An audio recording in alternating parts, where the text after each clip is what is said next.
Boa noite, amigos e amigas. Estamos mais um programa da TV do Protógenes, aqui no Domingão nosso. Aqui o nosso programa é todo domingo e agradeço aí a participação de vocês e a audiência. Hoje é um dia muito especial, que é o Dia das Mães, e eu quero fazer uma homenagem especial a esse Dia das Mães na pessoa da Dona Rita Francisca de Paula, que é minha mãe. E já em memória, né? Porque minha mãe já falecida, homenagear a todas as mães do Brasil e principalmente do nosso estado de São Paulo, né? Para quem não crê, eu recebi um telefonema de uma pessoa muito carinhosa ontem e falando que era para eu ter cuidado com na direção do carro que eu sofreria um acidente de carro, o carro capotaria. E, felizmente, isso quase ocorreu hoje, né? Então, acredito que se não fosse Dia das Mães, talvez tivesse ocorrido, né? Queira Deus que nem fosse Dia das Mães. Mas eu acho que tem alguma coisa especial fora desse plano, porque eu vi nitidamente a presença da minha mãe evitando esse acidente. Eu fui avisado em sonho por uma pessoa que muito querida e realmente poderia o carro ter capotado, porque a pessoa ao qual vinha para colidir pegaria no meio do veículo, então a probabilidade de capotamento era muito grande. Então tá aí a homenagem nesse Dia das Mães, a mãe que nos protege, a mãe de todos nós, a nossa mãe biológica, tem a mãe espiritual também. Eu sou devoto de Nossa Senhora de Fátima e Nossa Senhora Aparecida, então a mãe Nossa Senhora muito querida, que nos protege, que nos ama também. Quero comentar a mãe de todos os brasileiros, de todas as brasileiras, de todos os credos religiosos, segmentos religiosos, das mães muçulmanas, das mães judias, das mães cristãs, das mães que são dos cultos matriz africana, das mães protestantes, das mães budistas, enfim, de todas as denominações religiosas que crê e tem fé, né, nos seus ensinamentos sagrados. Eu quero parabenizar a todas as mães e principalmente as mães dos meus filhos, em especial a Roberta, ah, que tem assim uma participação especial muito grande, a mãe da Guilhermina e, e também da Valentina, né, o qual tem assim um extremo carinho comigo, um extremo cuidado. E a pauta de hoje tem vários temas muito interessantes, mas eu já abro o nosso debate de hoje com a pesquisa do Datafolha. Eu não vou falar de quem está na frente, de quem está no meio, de quem está atrás, de quem vai ganhar a eleição presidencial, de quem vai perder, nem para governador. Eu vou focar hoje em vocês, eleitores. Né? O que os eleitores estão pensando de nós, políticos? Né? O que os eleitores estão pensando das eleições agora, que ocorre nesse período concomitante de Copa do Mundo? O que os eleitores pensam aí numa eleição junto com a Copa do Mundo? O que os eleitores estão pensando nas obras faraônicas da Copa do Mundo? O brasileiro e a brasileira não é contra a Copa do Mundo, eu também não sou contra ao espetáculo, mas o que nos causa indignação é o superfaturamento de obras públicas em torno desse tema Copa do Mundo, esses estádios faraônicos, né, financiados com dinheiro público. Alguns não ficarão prontos para a Copa do Mundo, outros virarão elefante branco após a Copa do Mundo. O que fazer aí com essas arenas? Né? E se falta escola, se falta hospitais de qualidade, não existe segurança pública. Então, iniciamos o tema em respeito a vocês, eleitores, e com uma pesquisa muito interessante do Datafolha. 61% dos eleitores brasileiros rejeitam o voto obrigatório. Então isso é muito sério, né? Isso é muito sério que ultrapassamos aí a fronteira da normalidade, da razoabilidade na política brasileira, né? Então, diz aqui a pesquisa do Datafolha, que foi divulgada agora neste domingo pela Folha de São Paulo, rejeitam a imposição do voto obrigatório, regra essa prevista no artigo 14 da nossa Constituição da República. Né? Então, nós sabedores que o voto facultativo é para analfabeto, para pessoas com mais de 60 anos ou para menor que tem 16 ou 17 anos. Né? Então, segundo mostrou também, em relação às opções, 57% dos eleitores não votariam no dia 5 de outubro. Né? Isso é um outro recorde. Então, isso é preocupante, porque nós estamos aí às vésperas, faltam 5 meses para as eleições diretas de presidente da República, de governador, de deputado federal, deputado estadual, de senador da República. É um dado preocupante, porque nós estamos há 5 meses. Quando chegar em outubro, então, não vai ter ninguém que vai querer votar, de acordo com que a carruagem está andando, porque se analisa a indignação do eleitor com a classe política, com os partidos políticos, com a estrutura do Estado hoje, governamental em todos os sentidos, não é só em nível de governos municipais, mas de governos estaduais também e do governo federal. Tá? Então, esse é um ponto. E eu trago aqui, que vai participar conosco aqui no nosso programa, que é o vereador, que foi vereador em Guarulhos, Nefe Tales Filho, né, que é filho do Nefe Tales, que foi deputado estadual e presidente da Assembleia Legislativa. Tá? Então, eu vou chamar aqui o Nefe Tales para participar aqui conosco do debate e falar um pouco aí da sua trajetória política lá na cidade de Guarulhos. Na cidade de Guarulhos ele desempenha um papel político muito importante.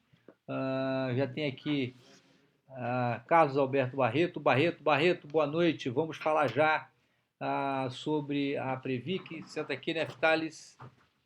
Aqui, Neftali Filho. Deputado Protório. Isso.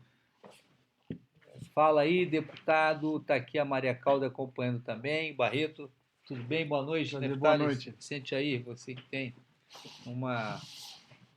Senta aqui mais para cá, porque aqui é TV da web, né? Pronto. Isso. Aí, pronto, aí melhorou. Tá ótimo. Então, isso aqui, ó, melhorou. Neftales, obrigado pela vossa presença aqui. Eu gostaria que você falasse um pouco quem foi Neftali pai. Hoje é Dia das Mães, né? Tem pai que é mãe e pai junto. Né? Verdade. Então, e principalmente nessa semana, que foi uma semana muito gratificante, essa semana, nós lá na Câmara dos Deputados, você de Guarulhos, né, está ali, lá. Sim. Tem uma colônia árabe, cristã e muçulmana muito forte, libaneses. Sim. E nessa semana nós fizemos a sessão solene em homenagem ao povo muçulmano, do Dia Nacional do Povo Muçulmano, que nós comemoramos dia 12 de maio, porque existe um pedido de um projeto de lei de autoria, de minha autoria, para transformar o dia 12 de maio no Dia Nacional, ser comemorado nacionalmente. E já é o segundo ano que nós fizemos uma sessão solene, tiveram lá participação de mais de 70 países, e foi uma sessão carregada de muita emoção, de muito carinho, né, e respeito principalmente pelos feitos do povo muçulmano aqui no Brasil.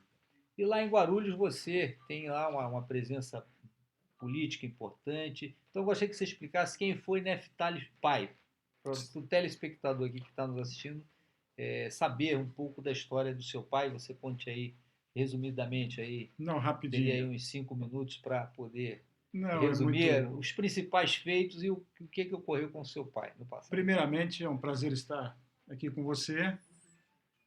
Desejar a todas as mães um feliz final do Dia das Mães, né?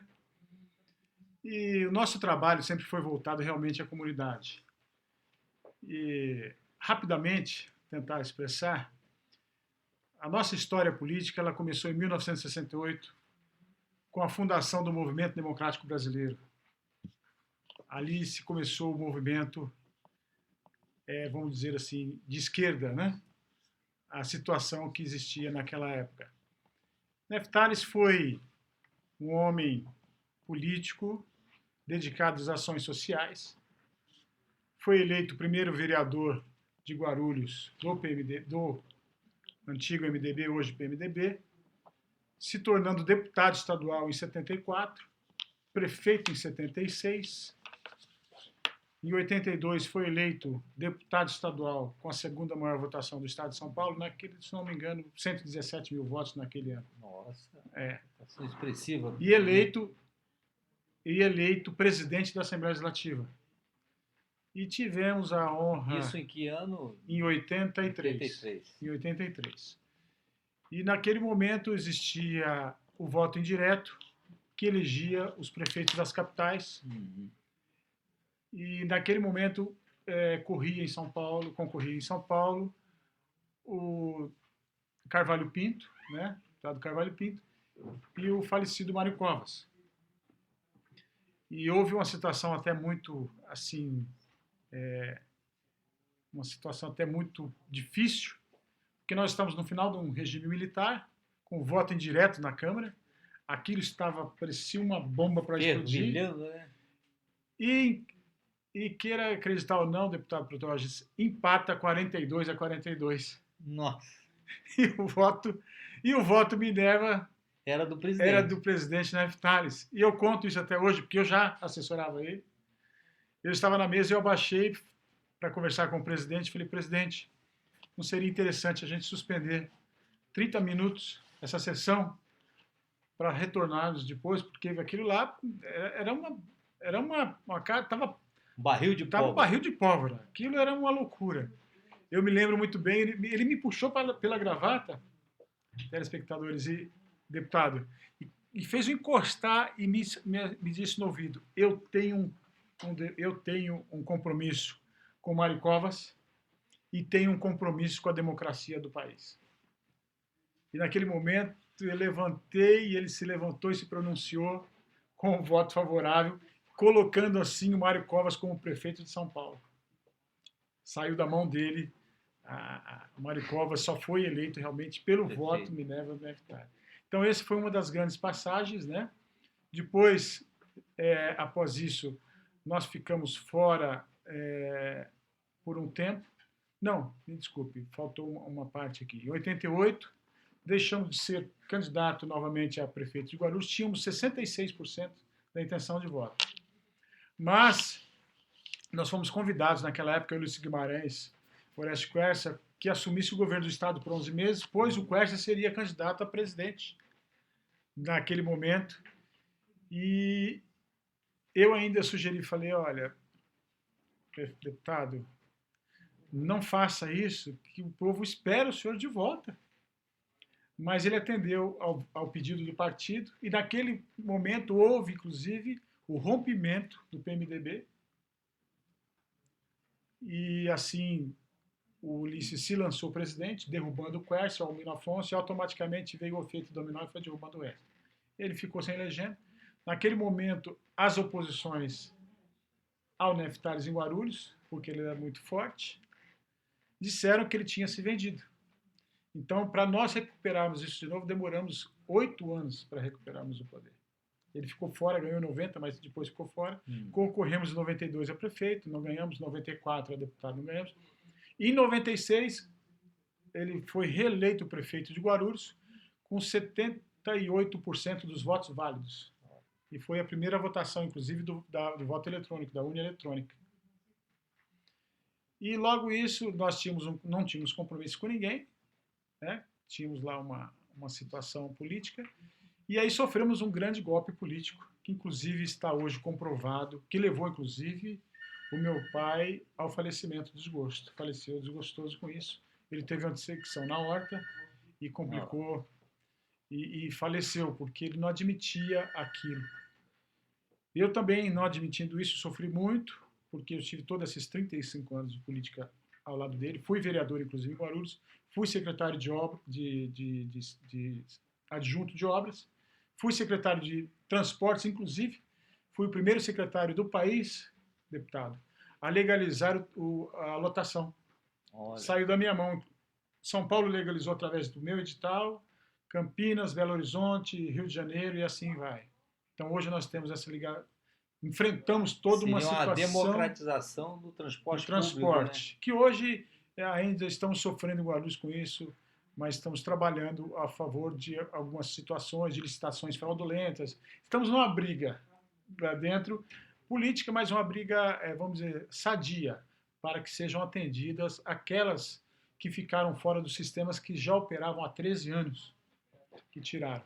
Então, essa é um pouco da nossa vida pública e política de trabalho, que tem feito, né?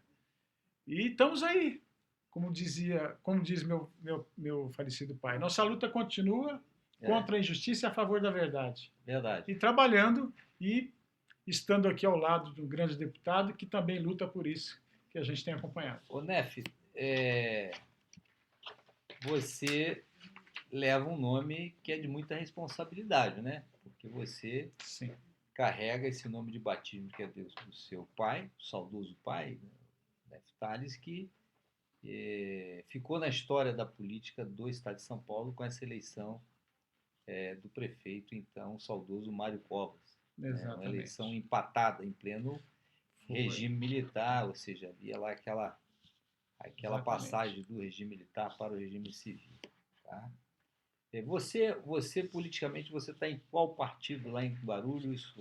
Eu estava sem partido, né?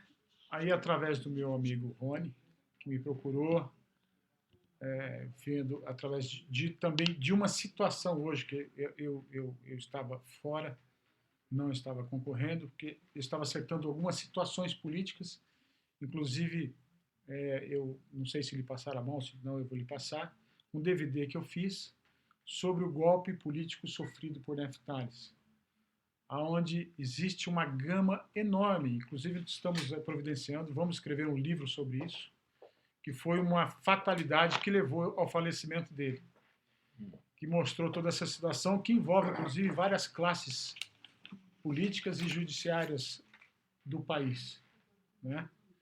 Então, nós estamos com esse trabalho, e eu recebi o convite... É esse trabalho aqui, ó. Isso, inclusive está no nosso site, neftales.com.br. Neftales, Vida e Obra, né? Isto. Está aqui, para todos verem. E embaixo... Embaixo aqui, o golpe político contra o ex-prefeito Neftales. Comprovado documentalmente, deputado. Tá.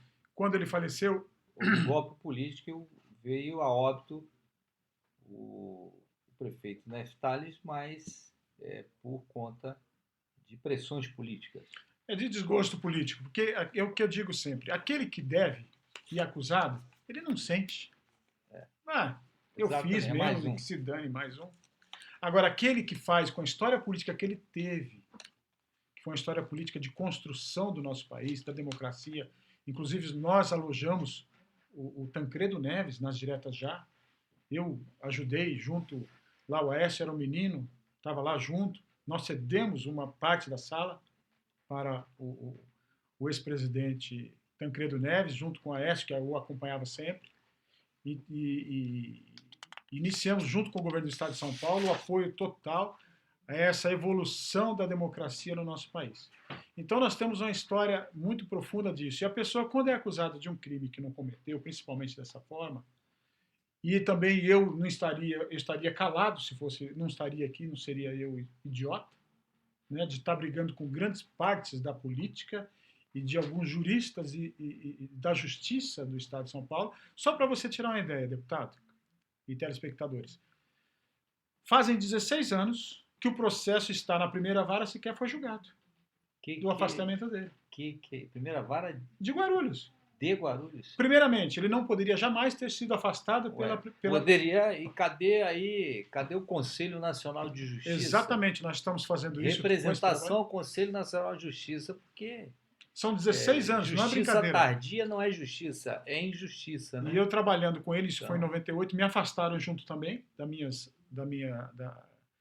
da prefeitura. Eu, com 30 anos de prefeitura, acabei perdendo o direito. Aconteceu através de manobras políticas, eu acabei perdendo 30 anos de funcionalismo concursado, perdi a vaga. Mas estou lutando. Estamos lutando, estamos trabalhando com pessoas dignas. Tanto é que eu estou aqui hoje, na sua presença, por você ser uma pessoa digna, um deputado que trabalha pela justiça também. Então, esse é o trabalho que a gente faz. Então, o que eu faço com isso? É reaver realmente aquilo que a justiça o tirou. Um exemplo que eu lhe dei aqui agora, um juiz de primeira instância, pelo seu conhecimento, deputado, poderia afastar um prefeito? Não. Ele foi afastado. Ele foi afastado pelo juiz da primeira instância e seguraram ele E plenamente. ficou engavetado o processo, engavetado até os dias Usaram o artigo da Constituição Federal 87 que um administrador público pode ser afastado até 160 dias, até 180 dias para não obstruir provas. Passou 180, 200, 300 e não retornaram ano, o cargo. 2 anos, 3 E não anos. retornaram o cargo. Com isso, eles Dá um usaram, total de quantos anos? hoje, 16 anos sem julgamento. Aí, nossos telespectadores 16 anos sem internautas que julgamento. nos acompanham, está aqui uma história, não é erro judiciário, né? É de justiça e manobra dentro do judiciário brasileiro, que é inadmissível um processo ficar sem julgamento para inocentar ou para condenar alguém que já nem está mais nesse mundo, né? Já foi embora de desgosto por conta não só desse fato como de outros fatos, mas é inadmissível um processo ficar no judiciário 16 anos na primeira instância sem julgamento. Cadê a Corregedoria do Tribunal de Justiça do Estado de São Paulo? Cadê a Diretoria-Geral do Fórum de Guarulhos? Cadê o Conselho Nacional do Ministério Público, da Justiça, o Conselho Nacional de Justiça? Cadê o próprio Ministério Público para verificar o que tipo de situação que não levou esse processo à frente? Então, eu mesmo vou solicitar por ofício, Neftali, o andamento desse processo e o porquê. É o que eu digo, inclusive me perguntam, né, será que vocês vão ser condenados, vão serem condenados? Eu vejo da seguinte forma, aquele que fez direito sabe do que eu vou falar. Em direito processual, o senhor também deve saber disso, deputado, com certeza. Em direito processual, quando você tem um processo que passa o 6º volume, 9º, 10º volume, ele começa a ter uma situação já não normal. Ele está com 28 volumes. Ele está com 28 volumes esse processo. E não para de ter volume, né? E não para. Cada vez que está para ser julgado, eles inventam um processo. É quase 2 volumes a cada ano. Né? E juntam o processo no processo mãe e aquilo aumenta e vai rodando. E aumenta e vai rodando. Para criar. Então, o que é isso daí? É para sufocar financeiramente, porque os meus bens estão bloqueados também há 16 anos pessoais, meus também. Porque eu também era secretário e era vereador na época. Então, como dizer, não vamos afastar só o Neftali, vamos afastar o Neftali Filho também, porque ele tem poder de falar, né, como vereador.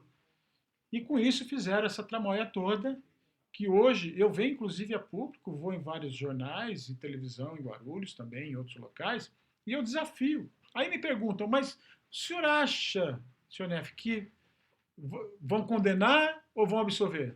Eu respondo o seguinte, nessa altura, eu espero tudo. O que eu quero é que julgue para que saia de lá. Porque a hora que sair de lá e cair qualquer instância que for, vão ver o absurdo que é esse processo. Começando, a manobra é para estancar o processo. Começando o processo pelo afastamento do prefeito, que já era irregular, né? E outros mais, que tem vários vícios ali dentro. Então, com isso, a gente vem lutando contra a injustiça e a favor da verdade, e eu venho trabalhando, juntei esse processo todo, deputado. Deram 2 carrinhos de documentos quando meu pai faleceu, e eu consegui provar, isso está no meu site, neftales.com.br, e neste DVD que eu estou deixando na mão de Vossa Excelência, comprovando documentalmente, do começo ao fim, o golpe que levou, documentado. Eu demorei 6 meses para isso, com muita dor eu fiz isso, não foi brincadeira. Mas eu documentei. Tanto é que a Câmara Municipal agora, há 20 dias atrás, me chamou e falou, nós vamos rever a cassação do seu pai porque ela foi irregular. Está aí uma Ah, prova concreta. por que eles disseram isso? Parabéns à Câmara de Vereadores de Guarulhos, ao presidente da Ao Câmara, presidente Eduardo Soutur, especial Eduardo Soutur, ao o Lamer, que é também vereador o Lameck, lá lá de Guarulhos, e peço ao Lamer que ajude aí a corrigir essa injustiça, devolvendo o mandato do prefeito Neftali. E nós fizemos história em Guarulhos, né? Nós temos marcos em Guarulhos. Nós desenvolvemos a cidade. O aeroporto internacional, obra nossa. Os postos 24 horas, obra nossa. Os grandes parques hoje, que são cartões postais de Guarulhos, obras nossas. Guarda Municipal, obra nossa. E assim vai. Está no nosso site lá a relação de Os tudo. grandes feitos foram feitos na administração do ex-prefeito Neftali, que vem a ser pai do Neftali Filho, né, que ora se apresenta não só no defensor do mandato do seu pai, mas como pretende continuar a carreira política deixada prematuramente no meio do caminho pelo ex-deputado, ex-prefeito de Guarulhos, Neftali. Então, está aí a nossa abertura de espaço, Neftali, e dizendo a quem está nos assistindo que o Neftali é pré-candidato a deputado estadual, pré-candidato a deputado estadual, e precisa, a Assembleia Legislativa precisa de ter uma modificação aqui no nosso estado de São Paulo. E eu agradeço muito a oportunidade. Dê aí a sua última... Eu agradeço muito a oportunidade. Eu quero dizer que a nossa vida pública e política, ela é correta, ela é limpa. Estamos aí comprovando isso. Quem for, por exemplo, à Assembleia Legislativa, está lá no Salão Nobre, vocês vão ver que tem 5 postais grandes de mármore. Nós estamos em 3 ali daqueles postais, como presidente, como outra, né, com o nosso trabalho, somos conhecidos por isso. E estaremos lutando, como eu disse, contra a injustiça, a favor da verdade e contra a situação social no nosso país hoje, que é muito árdua. Né? E contamos com a ajuda também, deputado de Vossa Excelência, que será um grande prazer caminhar junto com Vossa Excelência. Obrigado. Pode contar com o nosso mandato e vamos ajudar aí. E eu quero estar presente na sessão da Câmara que vai devolver o mandato do ex-prefeito Neftali. Tá bom? A Câmara ela foi reconfessa no processo, que exatamente, realmente passou errado. Tá? Então, eu agradeço, obrigado. Isso é um erro aí corrigido pela política brasileira, que vai corrigir esse erro que o Judiciário não corrigiu e mereceria uma apreciação do Conselho Nacional de Justiça. Né? Tá bom? Com certeza. Obrigado. Mais uma vez, muito obrigado. Trabalho. Até logo. Então, dando prosseguimento aqui, nós já estamos aqui com algumas perguntas. O Júlio Maciel, tem aqui o Carlos Alberto Barreto. Após a reunião na Previc, houve uma reviravolta. A Braskem volta atrás da decisão tomada em 2009. Mais um golpe contra os aposentados da Petroquímica União. Estamos literalmente em suas mãos. E aí continua. Na reunião do dia 6, em São Bernardo do Campo, com mais de 200 participantes, senti a nossa ausência. Obrigado, Barreto, mas na próxima plenária que tiver, me convide com certa antecedência, porque a minha agenda é uma agenda complicada, mas eu terei, como assim, apoio o movimento aí dos funcionários da PQ, da Petroquímica União. Nós já sabíamos dessa manobra da Braskem de querer tirar o corpo fora, e quem é que vai pagar esse prejuízo aí de mais de 2 bilhões de reais? Então, Barreto, conte aí com o nosso apoio. Tá? Quero chamar aqui para dar uma boa noite aqui o pai Ailton, presidente da Confenusec. Por favor, pai Ailton.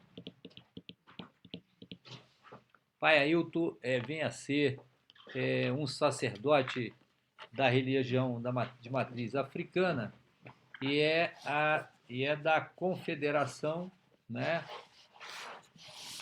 Isso, assim, melhorou.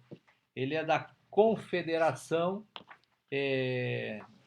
Nacional da Cultura Afro-Brasileira. Tá?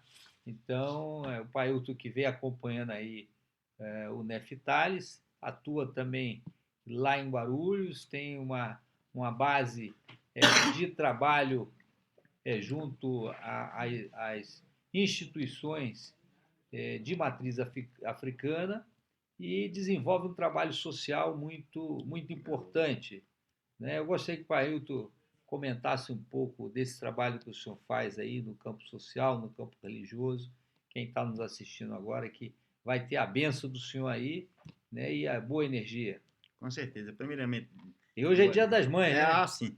Boa noite, Não deputado, é? e boa noite a todos que estão aí E tem ao vivo, tem né? que parabenizar todas as mamães do mundo, né? Eu falei aqui em Nossa Senhora Aparecida, Nossa Senhora de Fátima, mas não podemos esquecer da nossa mãe Oxum, né? Não é De não? Mamãe Oxum, tem a Dandalunda, que é Dandalunda, Angola, que é Caiá, é é, Iemanjá. Então, todas elas, mãe, Iemanjá é mãe de todas, né? E Lembá é exatamente. nosso pai de todos, né? Então, desejando, mesmo que fala, mas tem até meia-noite, todo dia é de mães, né? Das nossas mães, né? Exatamente. Querida, né? Então, até minha mãe mesmo, Carnais, É.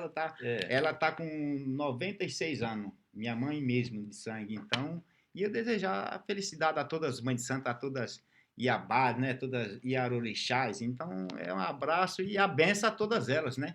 E A diz, mãe Estela, que está lá na Bahia, A mãe nos Estela, assistindo ela, lá nós do reverencia a mãe terreiro Estela, né? E lê axé. E lei Axé, o Poafonjá, né? Ela é nossa mãe, que representa muito bem a É, nossa religião. Então, exatamente. a benção a todas as mães de santo e muito axé para nós e muita Para to, tara, né? Para nós todos, né? todos nós.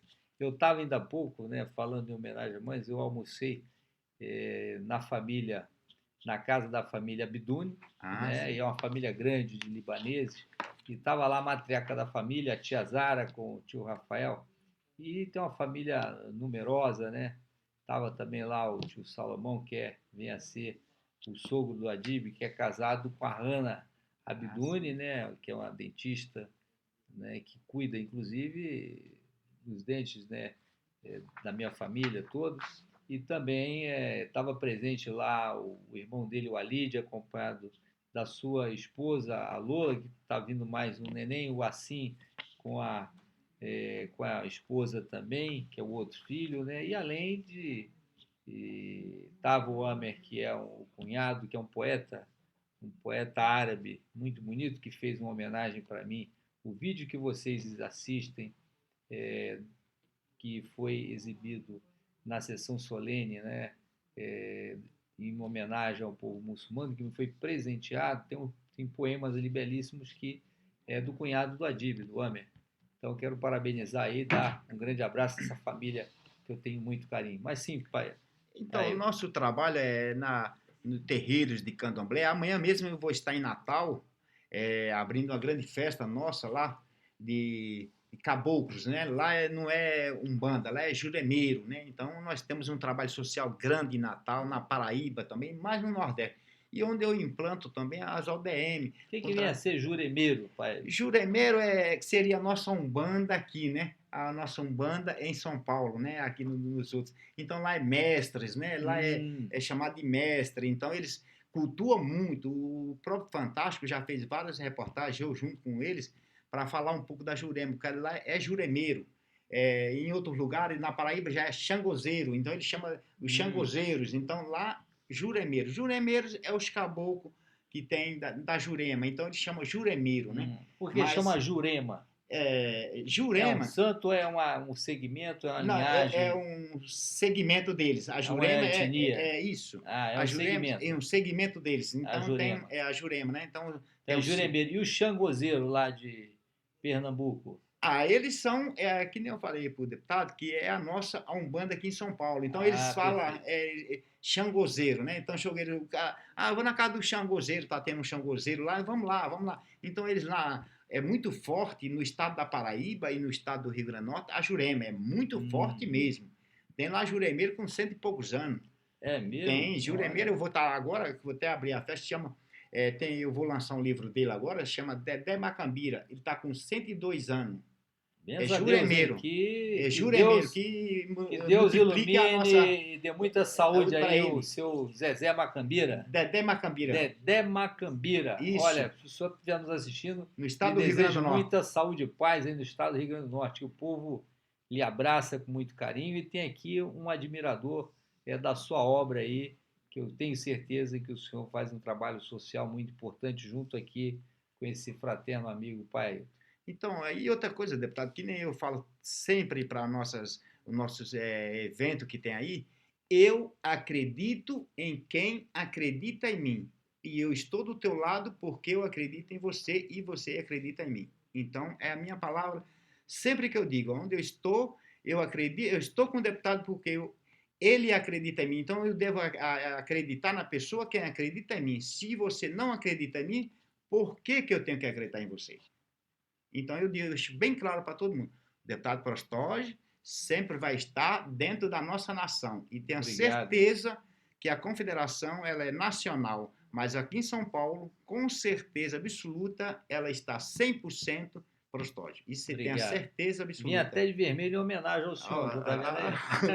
Então, e hoje é um dia sagrado, né, para todas as nossas mães de santos, que hoje eu até tenho uma visita de a mãe de santo lá do estado do Pernambuco, está na minha casa, né, que é a mãe de santo da minha filha, né, chama Caiadirê, é uma mãe de santo já. Então, um beijo carinhoso aí, a mãe de santo Caiadirê, tá? Desse admirador também pelo trabalho que a senhora faz e por estar hospedado na casa aqui do pai, porque eu tenho certeza que ele gostaria de tratar a senhora melhor do que ele está tratando. Com certeza, né? Com certeza. E no Rio de Janeiro, eu sou da casa Tumba Junsara, da mãe de santo lá, que todo mundo conhece no Rio de Janeiro. É uma casa bem conhecida no estado do Rio de Janeiro, né? Chama Mameto Madozan, né? E Valdo de Encosto. Então, falou em Valdo de Encosto, falou em Madozan, todo mundo já sabe que fica a casa reverenciar a casa de Tumba Junsara. Então é isso que eu desejo, felicidade cada vez mais a todos o povo do axé, dos caminhos, que no Nordeste chama o povo do caminho. Perfeito. É o povo do caminho, então que abençoe a nós todos e a luta cada vez mais, sempre, Izaze. Pai Ailton, e pode falar, falou Izaze, aí eu tenho que parar. Izaze, que é o homem, que é o nosso protetor da justiça corretamente, ele não gosta, por isso que ele escolheu um santo e uma pessoa que está, que nem o senhor, na posição que o senhor está, por ser o filho de Izaze, que é Xangô, no Queto. Então ele ilumina cada vez mais, ele com aquelas pedreiras dele, cada vez mais faça mais justiça àquelas pessoas que merecem justiça. E aquelas pessoas que merecem ser condenadas, que Xangô mesmo, ele se condena a si mesmo, porque Xangô não faz nada errado nos caminhos de... Então, tendo um filho de Xangô por perto e um filho de Izaze, que Izaze dê bastante prosperidade e caminho para nós, e muita saúde. Obrigado. Pai Ailton, finalizando, como é que o senhor analisa aí, o senhor que vive aí nos movimentos sociais, que ajuda essa população pobre, que está lá na ponta, lá nas comunidades, como é que o senhor vê essas manifestações do não queremos Copa, né? O senhor acha que a população não quer a competição ou está protestando contra as obras da competição? Olha, deputado, E o que vai acontecer? O que o senhor acha que nessa Copa do Mundo aí, que o senhor, esse olhar do senhor eu posso tá andando, falar. O senhor está andando. Eu posso falar. Não fazemos nenhuma consulta aqui. Não, mas eu posso falar, como sacerdote, presta bem atenção, eu já posso dizer, para quem está escutando, grave bem isso que eu estou te dizendo. Como sacerdote, eu tenho certeza absoluta, e sou brasileiro, e sou nordestino, e amo o Brasil, a minha pátria é onde nós estamos. Mas você tem certeza, eu viajo muito no Nordeste e vejo aí o povo, em Natal mesmo, aquele horrores de dinheiro que foi gastado. Bilhões. Bilhões. É só você entrar, vocês que estão assistindo, entra no site da Confenusec que você vê. Em Natal foi gastado bilhões. E eu simplesmente tinha que levar cestas básicas para as pessoas com fome no sertão, a 100 quilômetros de Natal. A 100 quilômetros eles passando fome. Está no site, você vê, na casinha de taipas. Olha a contradição, né? Olha só. Um elefante branco ali que custou mais de 1 bilhão de reais e a 100 quilômetros faltando comida. Faltando comida, água para o povo, o gado morrendo de sede porque não tem dinheiro, e dinheiro tem para se gastar. Mas eu dizendo que eu voltando atrás dizer para o senhor, eu estou dizendo como sacerdote, e pode escrever isso, e pode gravar, quem quiser. Nós não teremos teremos essa Copa, mas Brasil não teremos não teremos êxito nenhum nessa Copa. Você pode gravar e depois pode cobrar do pai Ailton. Você tem a certeza que Brasil não dá. Vai dar muita confusão. Não, vai dar muita confusão, muita injustiça. Isso você tem a certeza que eu já fui perguntar, já fui saber a fundo, porque o povo tem que prestar bem atenção. O poço tem subsolo. Nós estamos aqui em São Paulo, com a Arena Corinthians. Eu fui lá fazer inspeção. Fiquei encantado com o gramado e com a trave. Ah, tá. Agora, pai Ailton, o estádio, me desculpe aí os governantes, quem foi administrador. Mas ele não se lembra? Ali não tem obra para bilhões, não. Não, então, acho que a nação corintiana merece aquele estádio. Muito mais, né? Os corintianos, né? O Coringão, e quem admira o corintiano, como eu admiro o Coringão, nós temos que proteger lá o nosso futebol, a arena, mas no coração nosso tem a indignação do volume de recursos que foi gasto e que quem mora ali, ali em Itaquera, na região da Zona Leste, ninguém está feliz com a construção daquela obra. Ninguém está feliz. As pessoas, a partir do momento, ficam felizes se fosse estendido os benefícios daquela obra em redor daquele estádio. Diferentemente, eu sempre costumo dizer, olha, vocês querem provar, vão lá em Amsterdã, o estádio do Ajax era uma região mais empobrecida do que a Zona Leste e vai ver o que virou lá em volta do estádio do Ajax, uma região próspera, desenvolvida, 60% da população lá naquela região pobre trabalham nos prédios de escritórios, do comércio e do estádio lá do Ajax em Amsterdã. Por que não aplicou essa política de aproveitar a mão de obra boa que tem lá, inclusive mão de obra corintiana, que é o mais importante? Né? Se convocasse lá os trabalhadores, os torcedores do Corinthians desempregados, e aí eu me alio aos torcedores corintianos desempregados, faria um estádio até melhor do que foi feito lá. Né? Não teria tanto acidente como se teve, né? Mas utilizou mão de obra de fora, porque infelizmente tinha urgência na construção do estádio e em determinados ofícios precisava de uma mão de obra qualificada e foi a desculpa que a Odebrecht colocou. Mas, em linhas gerais, ficou uma obra satisfatória para poder ter a competição. Eu mesmo fiz a inspeção, fiquei satisfeito com o que eu vi, que faltavam poucas coisas para terminar o estádio. Creio que essas poucas coisas, se a administração do Corinthians com a Odebrecht não cumprir, a FIFA não vai cumprir e vai ter uma Copa do Mundo, a abertura da Copa do Mundo no estádio ainda com obra por fazer. Em volta do estádio, eu gostei muito da obra de mobilidade urbana que o governo do estado fez, o governador Geraldo Alckmin fez. Ele cumpriu com o cronograma de obra, se esforçou e entregou aquela obra de mobilidade urbana acoplado às estações ali de trem, metrô e ônibus também. Ficou um sistema muito interessante. Agora, ainda falta dar atenção àquela população pobre que está ali na Zona Leste, em Itaquera. Você vê, praticamente a 1 quilômetro dali, houve agora recentemente a ocupação, que começou com 500 pessoas, hoje já tem mais de 5.000 famílias naquele terreno. Naquela área, né? Então tem que se dar uma solução para esse problema social, já era esperado esse tipo de movimento ali na área, houve uma ocupação pacífica, não teve nenhum conflito, né, violento, não se tem que ter violência, mas aquela situação pode se agravar e trazer problemas sérios. O que eu estava querendo dizer, voltando atrás do estádio, concordo com o estádio. Os corintianos merecem muito mais. Sim. Muito mais. Milhões, bilhões que foi gastado lá. Agora volta, vê a família daquelas pessoas que perderam a vida ali. Exatamente. Vá lá buscar para saber como é que elas estão. Eles não vão lá. Não vão. Não vão ver lá, que não dá lucro para eles. Eu fiz até uma proposta, e renovo aqui a proposta pública, nós criarmos aí um grupo de corintianos auditores a fazer a auditoria do gasto naquele estádio lá. Então não vai ficar pedra sobre pedra. Então não está. Tá então bom, Ailton? Muito obrigado aí pela presença do senhor e axé e que Deus e os santos nos proteja. e muito dara para nós todos e para todos vocês. Obrigado. Um abraço, deputado.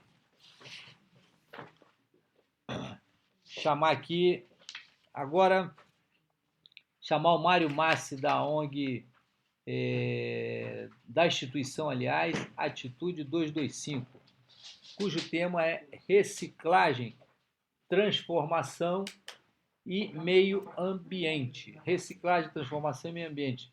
Chamar o Mário Massi, mas antes do Mário Massi estar se preparando para vir, o Júlio Maciel. Cadê a referência do judiciário? Cadê a referência da política? Você acha que será um tema nas próximas eleições? Olha, Júlio, com certeza, né? O tema das eleições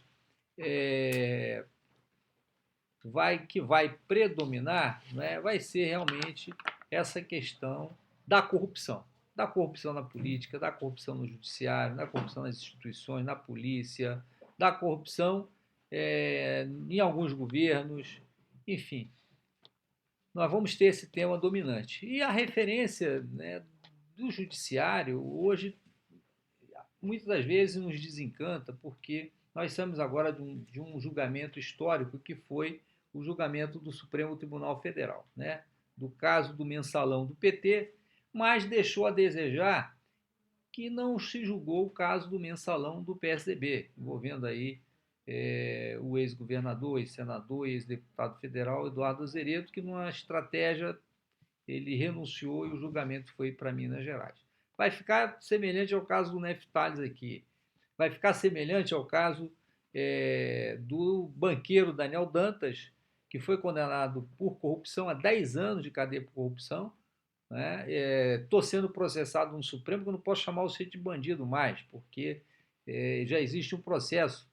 E o Procurador-Geral da República deu parecer favorável, dizendo que ele não é bandido. Eu acho que o bandido, então, sou eu, né? Então, tá difícil de conviver na República tendo entendimento dessa forma, Júlio. Então, realmente vai ter uma predominância, né? Agora, a referência no judiciário, eu não posso deixar de citar que o Supremo Tribunal Federal fez um julgamento histórico, mas com muita dificuldade. Ficou aí o presidente Joaquim Barbosa, o ministro Joaquim Barbosa, ora elogiado, né, pelo povo brasileiro e ora criticado no mundo jurídico, em razão de que o processo guardava aí algumas imperfeições. Ora, mas se assim não procedesse também, haveria aí um manto de impunidade muito grande. Eu não quero dizer aqui que os que estão lá na cadeia são os únicos responsáveis por esse caso do mensalão. Na verdade, eu considero que são bodes expiatórios, né? Mas, enfim, está aí para vocês brasileiros e brasileiras tirar a conclusão, tá? Eu acho os temas na eleição corrupção mesmo, Júlio, não tem outro tema que vai dominar. O caso da Petrobras, se tiver essa CPI da Petrobras, acaba o governo de Fernando Henrique Cardoso, acaba o governo do Luiz Inácio Lula da Silva, ainda respinga no governo da Dilma e acaba com a eleição de Aécio Neves e acaba com a eleição de Eduardo Campos. Porque todos os partidos estão, de uma forma ou de outra, ou direta ou indiretamente, ligados aí a essa má gestão da Petrobras, essa ladroagem que houve na Petrobras, que não é escândalo, isso é o maior roubo da história do Brasil. Tá? A Karina, minha camarada Karina, que é do meu partido, é vereadora lá de Mogi das Cruzes, uma ativista, né, de proteção dos animais, principalmente cães. Karina é veterinária, ela diz assim: a Guarda Municipal de Guarulhos tem o melhor canil com cães que ajudam na prevenção, né? Isso é verdade. Pena que o Neftalhes já acabou de sair. Ele acabou de sair aí, né, Alex? Neftalhes, ele está aí? Não. Já foi, né? Então, da próxima vez que o Neftalhes... Já vou convidar o Neftalhes de volta e você, Karina, vir para o programa fazer um debate ao vivo aqui com a população. Realmente, Karina, tem sim a Guarda Municipal tem esse canil, a Polícia Federal também tem um canil muito importante de cães, a Polícia Militar, não é? A Polícia Civil, os cães, né, que fazem atividade policial, eles são muito bem treinados e são muito bem tratados, né? E cumprem com o dever, né, do Estado de ajudar a combater o crime, né? E principalmente, Karina, fala-se muito de cães atrás de droga, né, que são treinados, enfim, mas não tem cães que ajudam na prevenção que haja tráfico de animais, né, animais silvestres. Então isso é muito gratificante para nós que estamos aí nessa atividade. Eu fechei o Instituto Royal, você estava presente nesta ação, colaborou muito. A Karina, para quem não sabe, é uma das grandes ativistas aqui do Estado de São Paulo. Ela é uma das grandes líderes desse movimento. Recentemente, a Karina teve lá em São Roque de novo para questionar o funcionamento de um laboratório que já existe uma lei sancionada pelo governador Geraldo Alckmin proibindo os laboratórios existentes, né, que fazem pesquisas para liberação de cosméticos e remédios que não utilizem animais. Está proibido no estado de São Paulo. Parece que tem alguns laboratórios descobrindo e nós que somos protetores dos animais e gostamos e amamos os animais, nós vamos fazer aí, Karina, uma investigação para listar esses laboratórios que estão descumprindo, tá? Mas eu gostaria, Karina, de que você mandasse mais perguntas a respeito do seu trabalho aí com animais no Vale do Paraíba e na Serra da Mantiqueira e outras cidades, tá? O Júlio Maciel, deputado, o que fazer para termos um referendo, uma reforma constituinte, política e judiciária? Meu amigo Júlio, o povo tem que estar na rua. Se o povo não estiver na rua, mas evidentemente que o povo tem que estar na rua com um objetivo, não pode ser de uma forma espontânea e atabalhoada sem a população exigir a reforma política, sem a população exigir que haja uma nova constituinte, por exemplo, né? Que os corruptos vão para a cadeia, porque ainda tem muito corrupto, muita gente na política que ficou bilionário, tem bilionários políticos, né? Então é diferente, aliás, tem políticos bilionários, diferente de bilionários políticos, né? Tem alguns políticos na Câmara que são ricos, de família, que veio de herança. Agora, tem alguns políticos que ficaram bilionários com a política. Nós temos que realmente esclarecer para a população por que ocorreu isso aí, tá bom? Está aqui agora, participando do nosso programa, o Mário Massi, que veio lá de Ubatuba. Boa noite, Mário. Boa noite, deputado. Está aqui nos assistindo aqui, mais de 10 mil internautas estão conectados aqui e vai ouvir você falar um pouquinho, né, sobre a instituição Atitude 225, esse trabalho que você faz lá, sobre a reciclagem, a transformação, o meio ambiente. Interessa também a Karina, que é protetora dos animais lá, tá bom? Tá tudo interligado, né? Bom, inicialmente, boa noite a todos que estão aí ligados, né, na internet. Eu agradeço também a oportunidade de estar aqui em São Paulo com o deputado, né? E obrigado pelo privilégio. Você veio lá de Ubatuba no Dia das Mães. O Mário estava me contando ali, na antessala aqui do nosso estúdio, que a mãe dele reclamou: olha, eu desci e você vai subir para São Paulo? Não vai ficar comigo, né? Pois é.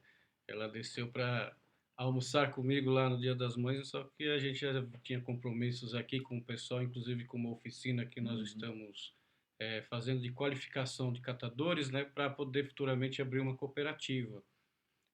Que bacana. O nosso projeto, o objetivo principal do nosso projeto é uma cooperativa não de reciclagem, mas sim de transformação. Essas duas palavras elas se misturam na questão do seguinte: a reciclagem é você pegar um produto e fazer um novo ciclo dessa mesma coisa, sem modificar, né? E no caso, para subir a serra lá de Ubatuba aqui para São Paulo, o custo é muito alto, porque, vamos dizer, lá em Ubatuba paga-se R$ 1,80 o quilo do alumínio, né, e aqui em São Paulo está de R$ 4 a R$ 5, então é uma perda muito grande. Também existe aquela questão de falta de administração que o pessoal não tem. E nessas oficinas, a gente tenta fazer essa qualificação deles, inclusive por ser reconhecido agora como profissão. né? A profissional de reciclagem ou catador de recicláveis, né?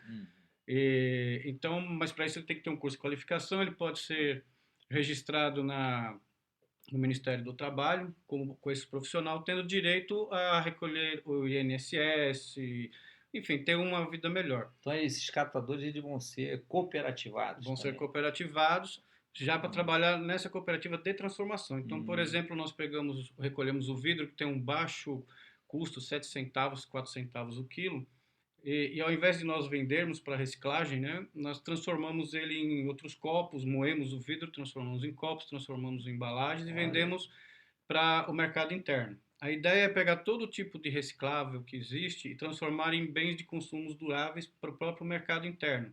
Que nós começamos a pesquisa de trás para frente, né?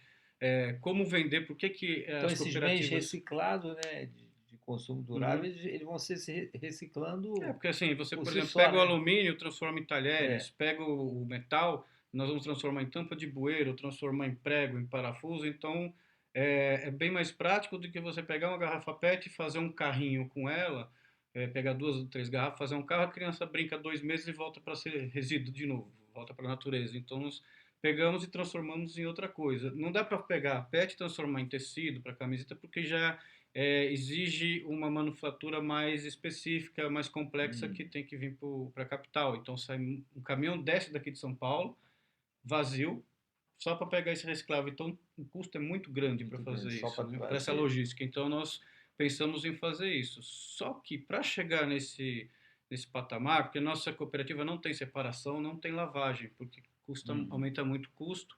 Então, há uma necessidade de conscientização da população para ela fazer a parte dela, separar o lixo certo, lavar. Vale mais a pena você lavar uma latinha quando você vai fazer teu macarrão do que nós na cooperativa lavarmos 200 latinhas, porque aí a gente tem que ter o centro para lavar, tem que fazer piscinas de tratamento d'água, tal, né? Então, dentro dessa conscientização, é muito fácil a gente conseguir conscientizar nas escolas, porque as crianças estão lá confinadas na escola, né? A gente fala brincando, e eles são obrigados a nos ouvir, na maioria das vezes, né? As associações comerciais também é fácil, porque a gente usa o argumento de que nós vamos aumentar a lucratividade com o ISO 14000, né? Algumas técnicas de trabalho dentro da empresa. Agora, a população em si é um pouco difícil. Então, o que nós chegamos à conclusão? Articulação com as comunidades. Então, o bairro que não tem associação de morador, nós ajudamos a formar, desde a formação de diretoria, panfletagem, chamamos o povo para fazer as eleições, até a parte de cartório, documentação, toda a gente dá essa assessoria para eles. Aí fica mais fácil para uma associação de morador juntar o pessoal deles para poder ouvir nossas palestras para isso. Só que aí existe outro caminho, porque são vários caminhos para chegar na cooperativa. Mas o que você... o recrutamento, o treinamento desses catadores demora quanto tempo, Maurício? Mário, Demora quanto tempo? Demora uma semana, 2 semanas, um mês, 2 meses? Essa primeira oficina, que é o nível 1... Alguém que se forma abandona, vai fazer outra atividade, há uma rotatividade muito grande. Explica um pouquinho para quem está nos assistindo, para eles entenderem que esses catadores que estão hoje, muitas das vezes na porta das nossas casas, né, na via pública, eles são aproveitados dentro da instituição do Mário, que faz todo um trabalho, mas que não é fácil. Né? Tem alguns em condição de rua também. Se fosse fácil, acabava com os catadores de rua, né? Verdade. Desses avulsos, desses que não tem nenhum objetivo de pegar todo o lixo, né, que vai ser reciclado e levar lá para o centro, né, de reciclagem. Né? Sim, porque a tendência agora é que todo esse pessoal que é autônomo, que nós chamamos de autônomos, tem os ocasionais e os autônomos... Autônomos se chamam de avulso, né? Os autônomos são esses que têm o próprio carrinho, eles catam e vão vender para o atravessador. Né? Os avulsos que nós falamos, que são os ocasionais, eles compram, catam para trocar por pedra. Na maioria das vezes vão para... Pedra de crack, de gente, crack, não é pedra de construir casa, não. Não, é pedra de crack. Então, pega ali 10, 15 latinhas, já sabe que custa... Já tem a tabelinha deles, R$10, então já sabe, me dá R$10 por isso aqui, já sabe quantas latinhas dá R$10, então já pegam aquilo naquele dia só para usar o droga. Vício, né? E tem os cooperativados, né, que eles fazem essa catação, façam essa separação. No nosso caso, como eu ia dizendo, há uma tendência que esses tipos de catadores acabem e tudo se torne dentro das cooperativas. Nós participamos da Conferência Nacional do Meio Ambiente ano passado em Brasília, e nós também temos uma parceria com o MNCR, o Movimento Nacional dos Catadores Recicláveis, e ficou entendido que os catadores vão fazer a coleta e nada mais justo, porque se a empresa de coleta faz a coleta e é remunerada para isso, então o que é recolhido pelos catadores, porque 89% do que é reciclado no Brasil é pego pelos catadores, O que você né? acha, Mário, esse centro, né, Hum. de tratamento e reciclagem de lixo? Você acha que dentro de uma comunidade, né, de uma comunidade de periferia de São Paulo, de uma favela, teria condições de aproveitar as pessoas que ali moram? Que muitas vezes tem comunidades que eles se alimentam de lixo, né? Sim. Então, isso é uma tristeza Isso muito acontece grande. muito onde tem aterro sanitário, porque chega aqueles Onde tem o caminhões lixão. vencidos, né? Na verdade é Danone, lixão, né? cigarro. Aterro sanitário é uma gentileza, São poucos, né? né? Tem um em Salvador só que é modelo e esse ano aqui já tem essa Aterro proibição de sanitário é um lixão. negócio mais bonito. Quem está nos assistindo, É, o Mário falou assim, aterro sanitário, pode ser uma coisa assim bacana, né? Você vai lá, meu amigo, é a você nomenclatura. tem de rato a cobra, muito alimento podre, Feto, gente morta, feto, gente tudo. morta, pedaço de pessoas, enfim. Uhum. E o que é ruim, no meio disso tudo, né, você tem ali todo um lixo que ele não é absorvido, né, O pela pessoal natureza, né? tira o sustento dele Então, literalmente, porque eles comem o que eles acham lá come o que acha, e vende, vende, né? né? Então Exatamente. existem essas duas diferenciações também, o catador de lixão e o catador de reciclável. O catador de lixão é aquele que vive no lixão, que tem a cooperativa, como tem no Ceará. Nessa conferência, o catador lá do Ceará estava me contando. Ele falou: olha, eu passo 3 meses no lixão coletando, aí chego lá no meu canto da cooperativa e vou colocando. Quando eu passo esses 3 meses, eu passo outros 2 separando o que eu coletei para tirar o meu dinheiro. Né? Ele vive disso, vive no Existe lixo. quantas cooperativas no Brasil? Você tem mais ou menos? 1.100 aproximadamente, segundo 1.100 o Sempre. regularizado, né? Segundo Regularizado. Sempre, são 1.100 E, cooperativas, essa, pouco. e essa demanda, ela é satisfatória para o volume de lixo que é Não. produzido no Brasil? Não, primeiro porque é assim, a coisa é muito mais ampla do que imaginável, porque, vamos dizer assim, muito desperdício. O Brasil é um campeão do desperdício. Tudo bem que nos Estados Unidos se produz 2,5 kg por habitante, aqui no Brasil 1 kg por habitante de resíduo por dia. Mas, por exemplo, lá na minha cidade de Ubatuba, 72% do... Eu não costumo falar lixo, eu costumo falar resíduo ou matéria-prima, porque para nós tudo pode ser transformado. Bom, no caso de Ubatuba, 72% é lixo orgânico. Lixo orgânico é comida. E 72% é Nossa. desperdício. Entendeu? Como aqui no CEAGESP, 1 milhão de toneladas por dia, se eu não me engano, são descartadas porque a folha está estragada. Ainda bem que tem um projeto que faz essa coleta desse produto que é descartado para as instituições. Acho que é do governo do estado de São Paulo que faz isso. Mas lá em Ubatuba não tem isso. E um agravante é que lá em Ubatuba não tem o lixão nem o aterro sanitário. Então, o nosso lixo, o nosso resíduo, ele passeia. Ele vai para outra cidade, a 100, 200 quilômetros de lá. E tem um custo de 22, 23 milhões de reais. Isso para os cofres públicos da cidade, né? Isso pode ser transformado lá dentro. E esse impacto, né, dessa demanda de lixo que tem o Ubatuba causa reflexo ali na região? Causa. Primeiro é porque existe um estudo de que 3% desses lixos que é produzido não é recolhido. Então, se você fizer uma conta desses Aí três isso vai lixos, para os córregos, para os tudo. rios, vai para o mar, né? 3% são só 2,5 toneladas dia, que são descartados no Nossa. rio, descartado no mar, descartado nas encostas, né?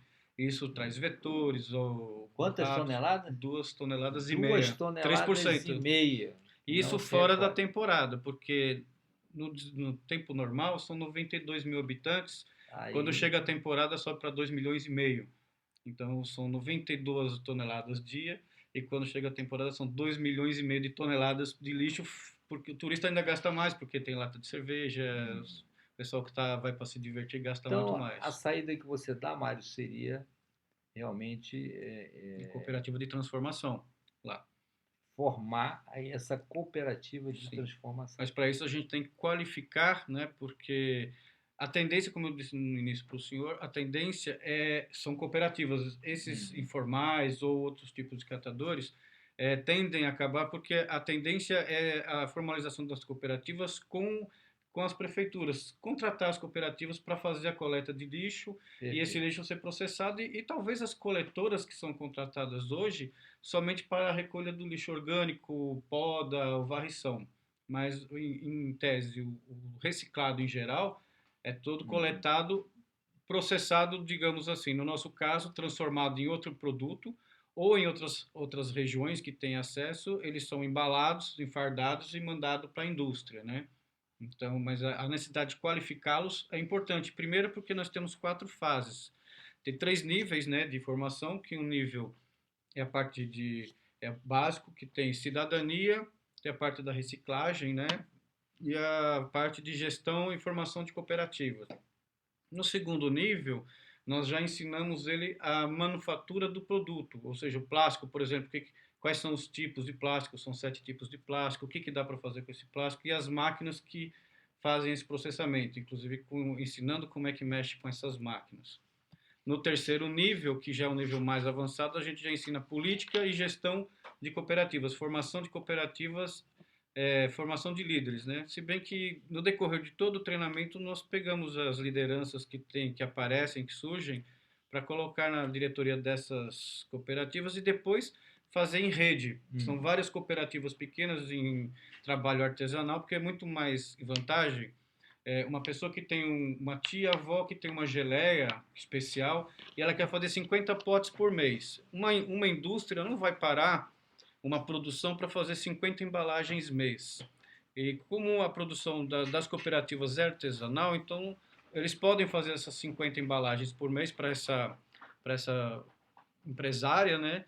E as próprias latas que são coletadas, elas servem também para você fazer a tampa dos vidros, né? Então, vamos dizer, a gente está ajudando a gerar novos negócios, novos empregos, né? E colocando novos produtos. No caso de Ubatuba, o pessoal tem esse negócio de viver muito em função da temporada. Então, são 6 meses de temporada e 6 meses sem nada. Então, acabou a temporada, a pessoa sai da cidade, coisa assim. Então, a gente está tentando segurar o pessoal na cidade e dar novas opções de comércio lá dentro, de uma vida sem a temporada. A temporada é apenas um plus na vida dessas pessoas. Então, né? acredito que a instituição, né, que é coordenada e dirigida pelo Mário Massi, que é a Atitude 225, tem aí um diferencial em relação a essa questão ambiental, a essa produção de toneladas e mais toneladas de lixo que não são recicláveis, não são reaproveitados, não são dados à sua destinação ecologicamente correta. Mário, dá o endereço aí do teu site, endereço digital, site, né, para que todos acessem e vejam aí o seu trabalho. E vamos colaborar com o Mário lá em Ubatuba. Isso, só para finalizar, a mola propulsora de todo esse projeto é a comunidade, que sem o auxílio da comunidade para esse projeto é de vital importância. Eles têm que aprender a jogar o lixo no lugar certo, descarte consciente, consumo consciente, porque pessoas compram coisas sem precisar. Pelo que eu estou vendo, educar para que nós tenhamos aí um ambiente mais limpo e mais puro, né? Livre dessa poluição produzida por esse lixo aí. Então, vocês aqui são grandes responsáveis por esse trabalho aí de reciclagem e aproveitamento e destinação correta do lixo que é produzido. Nosso endereço, então, é o www.atitude225.com.br. Tome essa atitude de você também. Obrigado, Mário. Eu que agradeço. Obrigado, um grande abraço. Muito obrigado pela oportunidade. E vamos aqui, falando aqui, o Carlos Alberto Barreto, lá de Ubatuba, que é o Barretão, Mário, não é? Participa aqui do nosso programa, parabeniza aí pela sua participação, e ele coloca aqui: junto com os escândalos da Petrobras, vem os escândalos da Petro e outras entidades afins. Sim, Barreto, é muito escândalo, é tanto escândalo que não dá nem por onde a gente começar para começar a investigar, né? Que se for investigar tudo, é aquilo que eu volto a falar, né? Vamos ter aí que refundar a República feita aí pelo o nosso saudoso Raimundo Faoro, grande advogado, né? Tá aqui também o Júlio. Quem pode encabeçar um tal movimento popular? Olha, Júlio, os grandes protagonistas desse movimento popular, se tivesse partidos organizados e com respeitabilidade popular para tal finalidade. Infelizmente, as organizações partidárias hoje têm as suas defecções, têm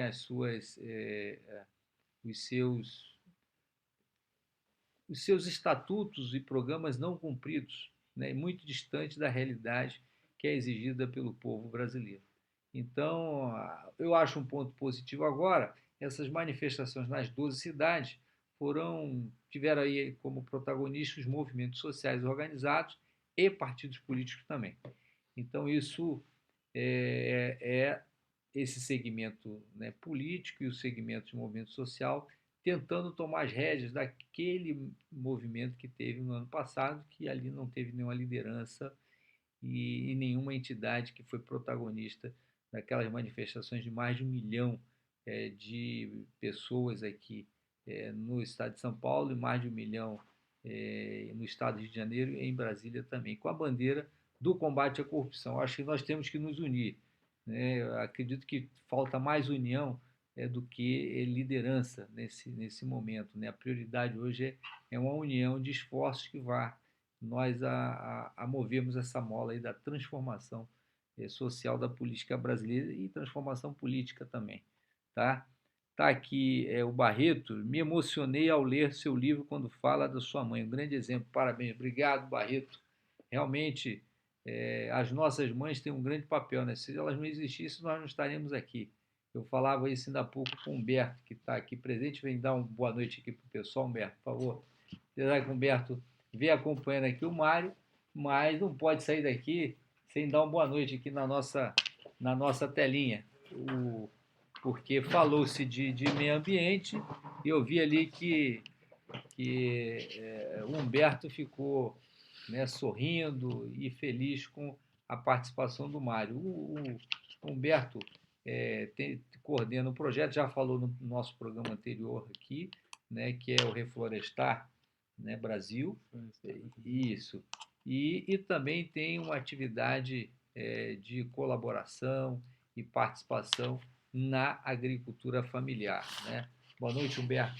Boa noite. Você aqui mais uma vez, os telespectadores estão felizes com a sua vinda aqui. Olha, não estava escalado, mas tivemos a felicidade de ele vir trazendo aqui o Mário, né? E aí eu imediatamente chamei aqui o Humberto para dar uma boa noite e falar aí desses últimos movimentos seu aí, Humberto, a respeito do Florestar Brasil. O que você acha aí, na sua opinião, que você que está envolvido aí muito com a questão caiçara, lá de Ubatuba e de todo o litoral paulista, né, aqui do estado de São Paulo, você vê alguma movimentação, a população caiçara lá do litoral, por onde você passa, falando a questão da Copa do Mundo, Humberto? O que essa população caiçara fala?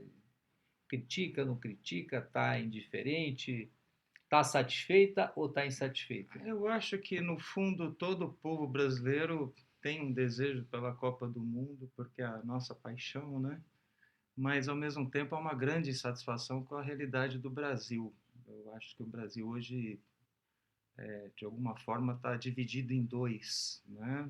Criou-se uma sensação de que existem pessoas especiais, pessoas que não são especiais, e eu não sei, eu estou vendo com muito maus olhos e a voz que a gente ouve da rua é negativa, é bem negativa, tanto lá em Ubatuba como em todo lugar, infelizmente, né? Porque... Você não viu a pesquisa agora do Datafolha mostrando aí 61% dos eleitores brasileiros não votariam, não gostariam de votar, né? Acho que é uma insatisfação geral. Não gostariam que o voto fosse obrigatório, né?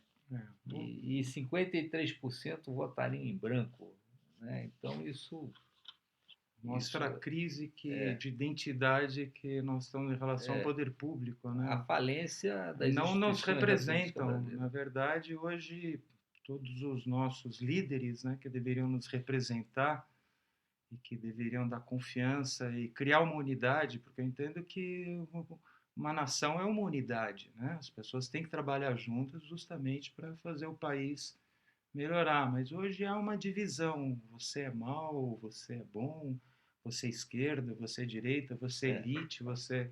Não existe isso. Você é Lula. Exato. Ou você quem não é Lula está contra Lula.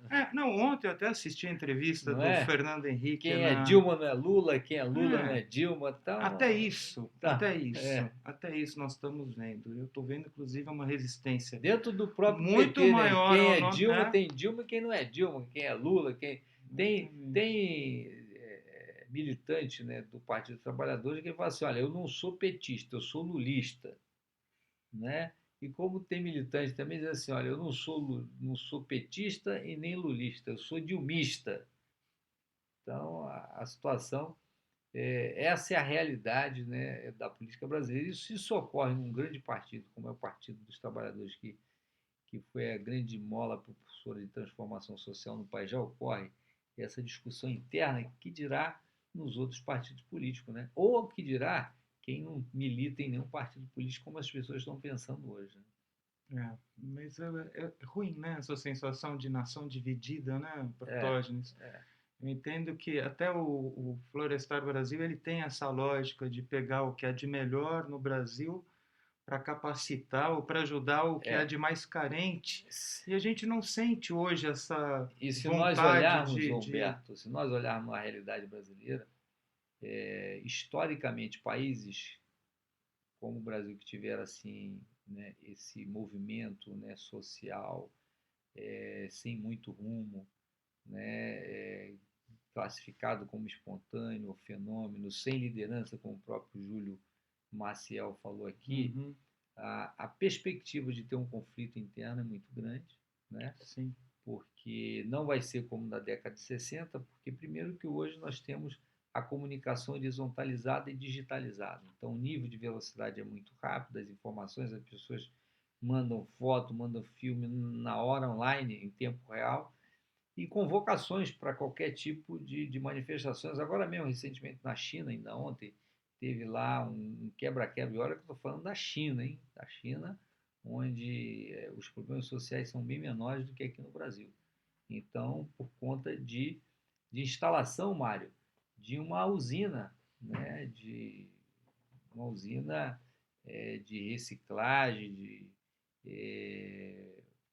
uma usina de tratamento de resíduos, né?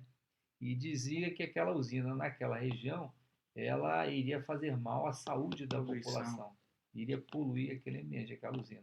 Imediatamente a população se revoltou e foi para o protesto, né, quebrando os próprios e enfrentando a força policial, né? Isso está noticiado pela imprensa nacional, internacional. Então a China, se a China ocorreu isso e lá o Estado é forte, imagina aqui que o Estado hoje está fraco, ninguém acredita em nada, ninguém quer nem votar, né? Então isso, eu mesmo passei esse final de semana, Humberto, visitando algumas cidades. Estive lá em Oriflama, na festa do Oriflama, com o prefeito Ivanildo, estive em General Salgado, com o candidato a prefeito de lá, o Emanuel, que é um jovem advogado, que deve assumir a prefeitura de General Salgado, porque o prefeito atual foi cassado do mandato por abuso do poder econômico, que tem de prefeito cassado aí pela Justiça Eleitoral, está num índice muito, muito grande, né? E passei ali nas cidades de Mirassol, Jaci, Monte Aprazível, São José do Rio Preto.